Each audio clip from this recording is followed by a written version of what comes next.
Little Alicia was done waiting for her sister to invite her in. The two had once been best friends, doing everything together, even though Alicia was 7 and Katrina was 17.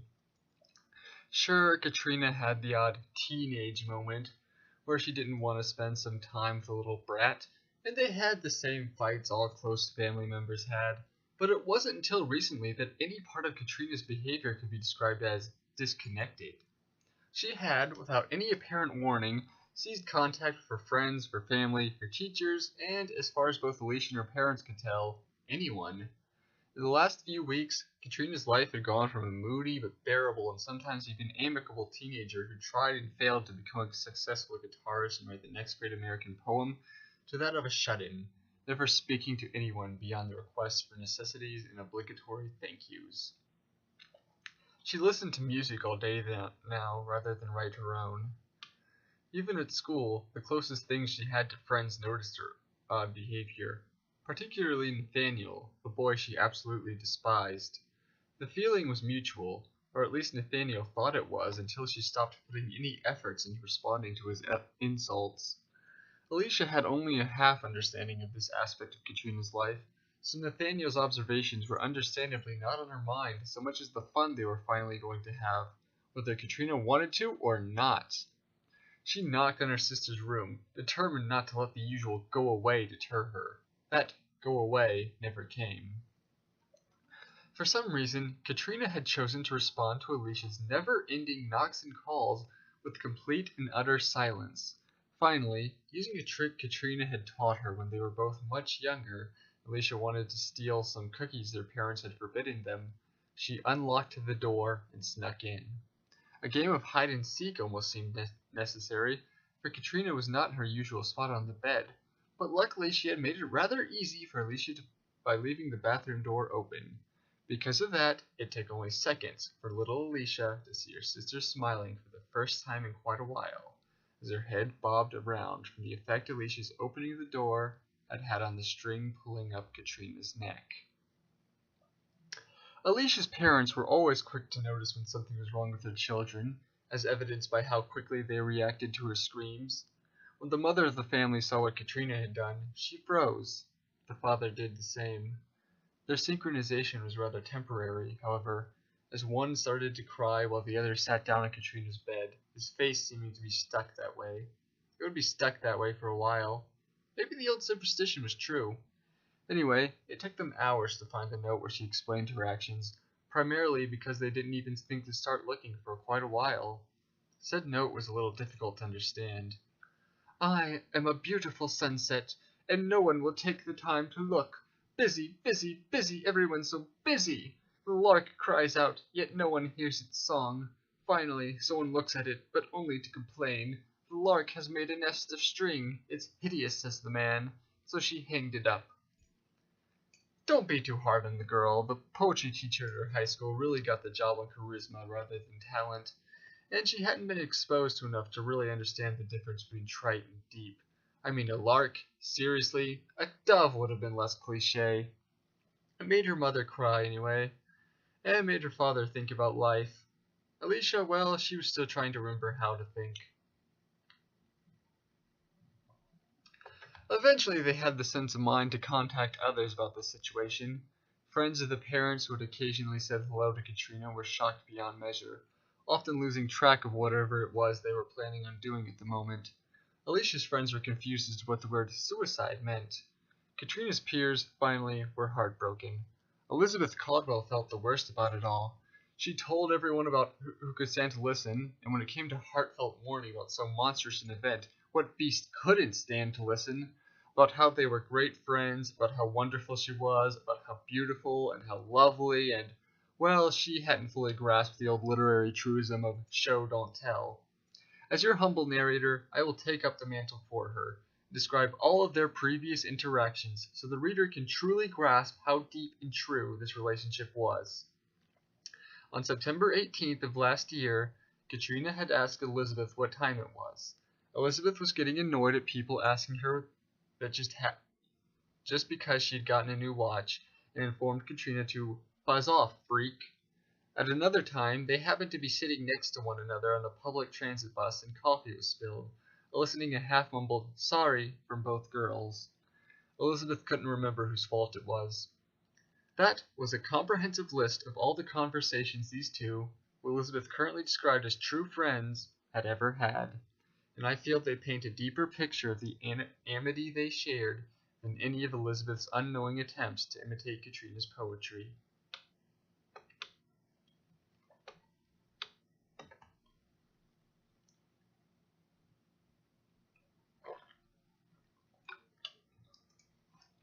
Nathaniel was questioning his entire existence. He felt bad about Katrina, as was socially acceptable. To continue his petty feud with her right now would be what many of his compatriots colorfully described as a dick move. You see, whenever he had attacked her earlier, or even just thought spiteful thoughts, she had been in the people who are still alive category. As everyone knows, this category is the most acceptable group of people to be mean to. Now, Nathaniel was firm enough in his convictions that he would gladly continue his feelings if she had left it for the people who died doing something stupid category, or maybe even the people who died from a freak accident category. But even he had the sense of accountability to avoid hitting those in the people who gave up on life category. Everything about her that made him hate her was now given a free pass, for that's what suicide does.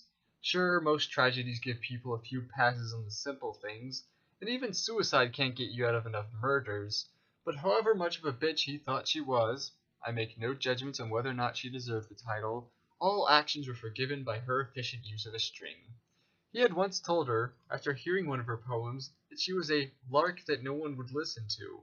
And the fact that she more or less used that metaphor in her reasoning felt as if it were meant to be a message to him, a stab almost, the ultimate insult, letting him know that her death was partially his fault. Considering that the sunset metaphor quite adequately described her reasoning for using the string, he somewhat suspected that this was the only reason that she even put it there. Guilt crushed him. He swore that he would never hurt anybody again. Nathaniel never explained his reasoning behind the change, which might have softened the use of his new nickname, Nate the Pushover.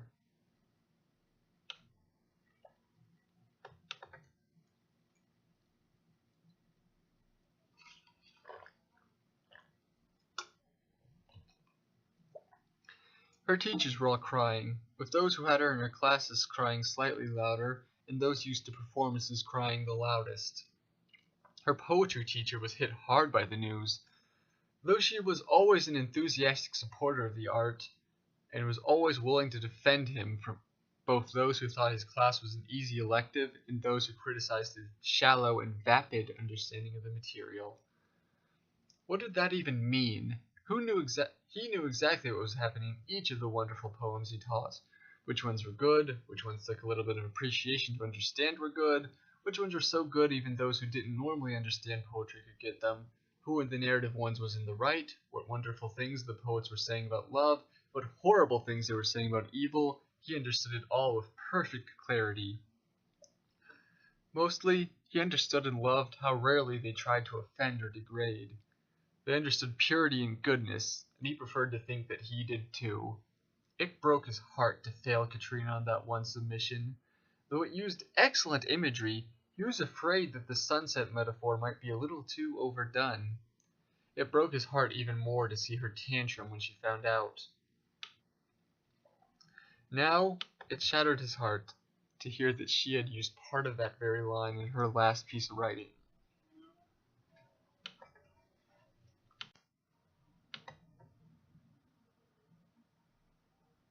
And he had failed it.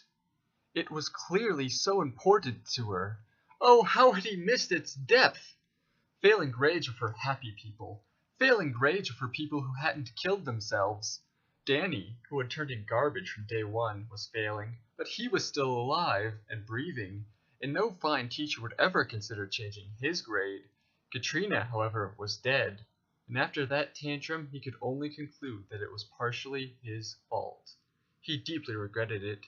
This man knew social standards well enough that you never maintained a bad score on someone in the people who gave up on life category.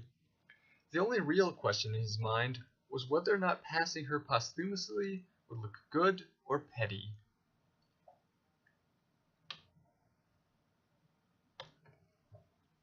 They cried, but not as much as the others, or rather, not as loudly as the others.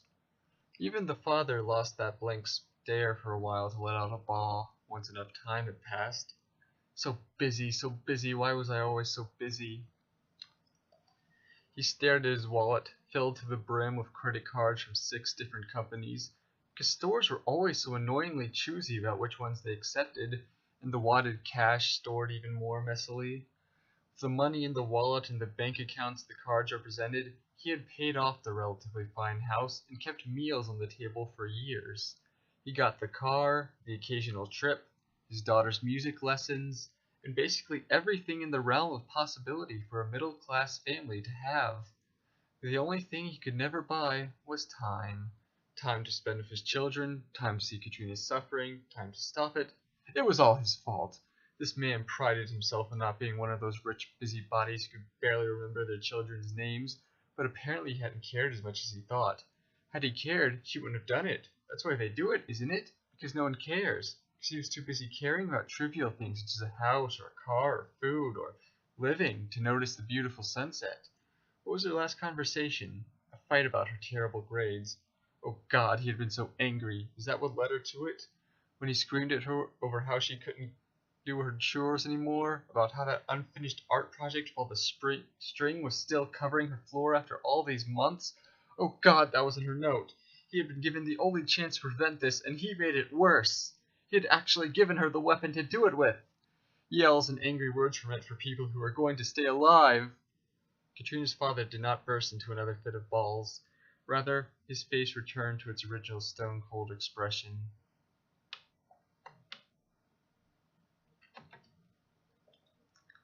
There was a funeral. There was a nice set of ceremonies, and at least one ghost story formed. When the year came that she would have graduated, they gave Katrina her own page in the yearbook, with sorrowful laments from every socially aware nice kid that had heard something about her at one point. Elizabeth's was almost a paragraph long. For the most part, though, Katrina's act had been demoted to footnote status. Only 5 people could honestly say they were still deeply affected by it, though far more would say if asked, and 3 of them were her nuclear family members. Nathaniel and the poetry teacher were still not quite the same as before, but the latter was getting there. Katrina's father wanted to spend far more time with Alicia, which was difficult when he had to pay for both his wife's endless collections on books for dealing with loss and Alicia's therapist. The latter had been suffering from insomnia for years due to Katrina's rude habit of interrupting her dreams. To make matters worse, his boss was growing less and less patient with his avoidance of any work beyond the bare minimum, even after the initial vacations and bonus to compensate for his horrendous loss.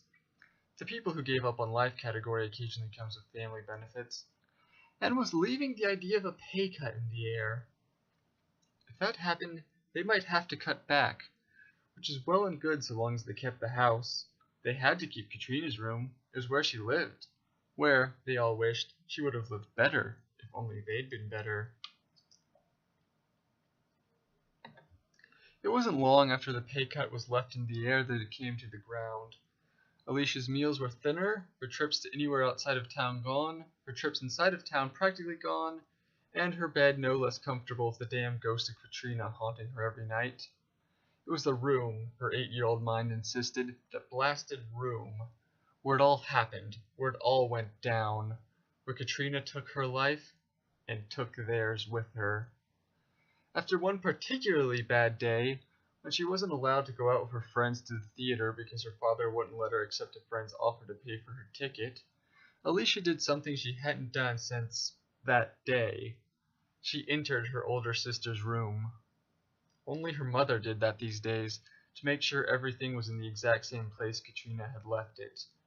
Glancing around the room, Alicia noticed the infamous note, the weird poem that didn't rhyme or follow any pattern, and read it. From a variety of sources, she had learned the significance of each metaphor in relation to the teacher, the bully, and her father, but it was only now that the little girl was able to piece it all together. "You bitch," Alicia whispered. You weren't suffering any more than the rest of us were. You just wanted to hurt them, to make them guilty, to make them suffer. Tears formed in her eyes. Well, you know what? You did make them suffer. Dad, at least. I don't know about the others, but he can't work. Do you know what that means to him? To Mom? To me? Her tears streamed down her face. What did I do to you? Why did you have to include me in your revenge plan? Or did you think I wouldn't care? Did you think I wouldn't care? Alicia stared at the bathroom, where she last saw Katrina's swinging corpse. Immature, selfish Katrina. After the death, her father had had the string moved back to the position it was in before she died. It was what she would have wanted, they insisted. When you're dead, you always get what you would have wanted. It's when you're alive that no one cares. Alicia grabbed the string.